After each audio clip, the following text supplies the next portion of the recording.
From the earliest times, humanity's greatest battlefield has never been external. It hasn't been armies, empires, political crises, or changing times. The true battlefield has always been internal. A silent war, fought in the heart of every man and woman. Reason against desire, conscience against impulse, the light of truth against the shadow of one's own will. And yet, there is an even deeper mystery. Why does humanity, even knowing good, choose evil? Why do we repeat mistakes that wound us? Why do we betray our own convictions? Why do we do what we once swore never to do again? St. Augustine understood this mystery like few others. The man who lived in the darkness of his own sin and upon finding the light, became one of humanity's greatest doctors. He perceived something that modern psychology still tries to explain. Man can know the truth and still act against it. This is the heart of human unrest. This is the drama of the soul. Today, we will be guided by it. And if we have the courage to look inside, perhaps we will discover something that will forever change our way of life. This video doesn't offer quick advice. It's not self-help. It's a descent into the center of the soul. And only those who descend can ascend. The human soul never remains neutral. It governs or is governed. There is no inner neutrality. Man is a throne, and every throne will be occupied by reason or by desires.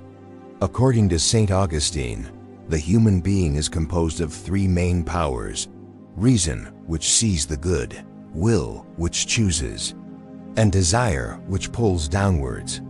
Conflict arises when the will, which should be moved by reason, bows to desire.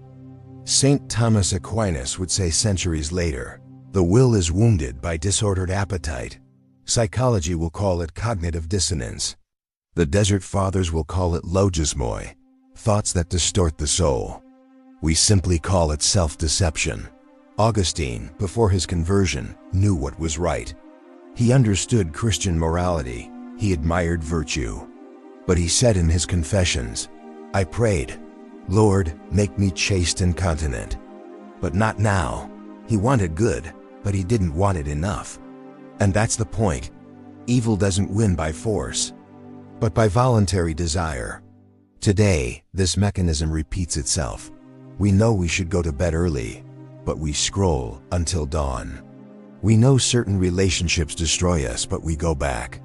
We know that lies corrode, but we lie to avoid discomfort. It's not a lack of information, it's a lack of ordered will. We live in an age of excessive knowledge and a scarcity of self-control. To begin to break this cycle, we need to observe daily what decides for us, reasons or impulses.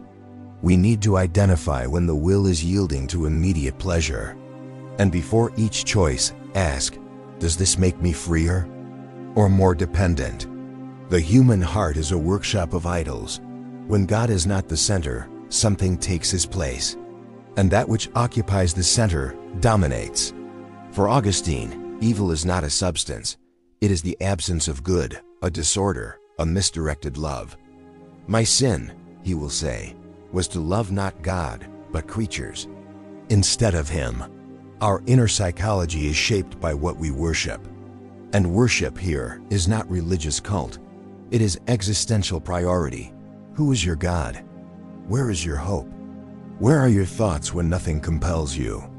The soul bows to what it desires, and desire, when disordered, enslaves. The rich young man in the gospel knew the commandments. He was moral. He was righteous. But when Christ says, come and follow me, he goes away sad. Because his true God was not the Lord.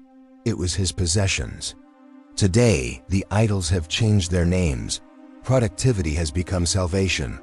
Self-image has become religion. Social approval has become the Eucharist. The smartphone has become a sanctuary. And the result is the same. The soul gets lost in what it should serve.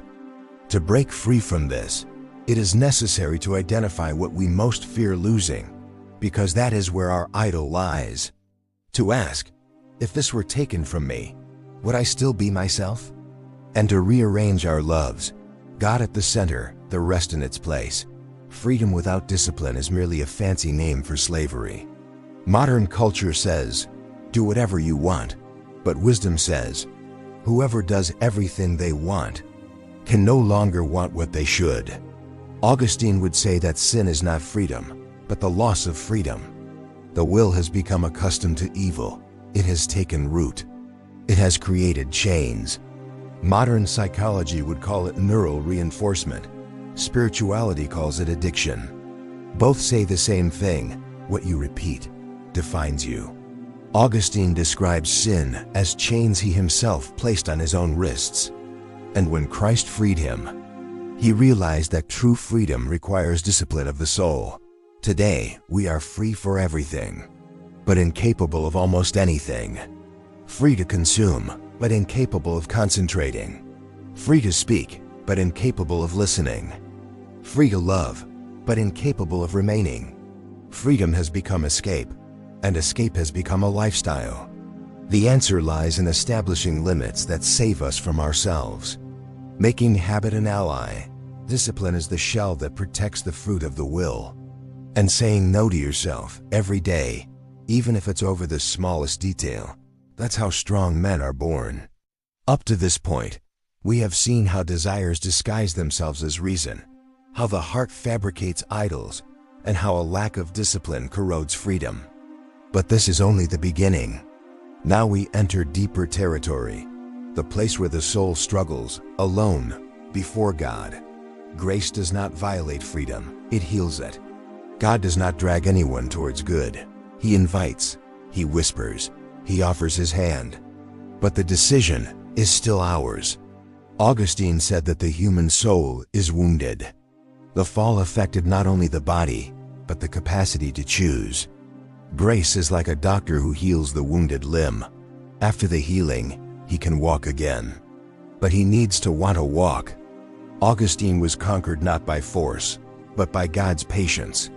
He resists, he flees, he tries to hide. But grace pursues him gently until one day he yields and surrenders to his own truth. Today, we confuse grace with emotion. We think a shiver is conversion. We think tears are metanoia. But the true action of grace is not in sensation. It is in the change of will. Pray not to feel, but to desire good. Ask not for ease, but for strength to fight. And make the humblest prayer your weapon. Lord, make me want what I ought to want. No one is lost suddenly. Moral downfall doesn't happen in a day. It's built up layer by layer through small acts of negligence. Small concessions prepare great ruins, Augustine would say. Evil acts like infiltration, silent, slow, invisible. When we realize it, a wall has already collapsed. David, the great king, began his downfall not with adultery, but with an omission. He didn't go to war, as was proper for kings. A seemingly small choice, and evil entered through the half-open door. Today, it's these small concessions. I won't pray today. Just a few more minutes, that's okay. No one will know, and the soul gets used to what destroys it. To resist, we need vigilance, monitoring our small deviations. Daily inner confession. Where did I give in today? And remember that he who watches over the little governs the much. Spiritual victory lies not in feeling strong, but in knowing oneself to be weak. Spiritual pride is the ego's last refuge, and the ego is the last soldier of evil within us. My weakness is my argument, Augustine would say, for without God, I am only what I am. True strength lies not in trusting in one's own strength, but in conscious dependence on grace. Peter, trusting in himself, denied Christ. By trusting in Christ, he died for him.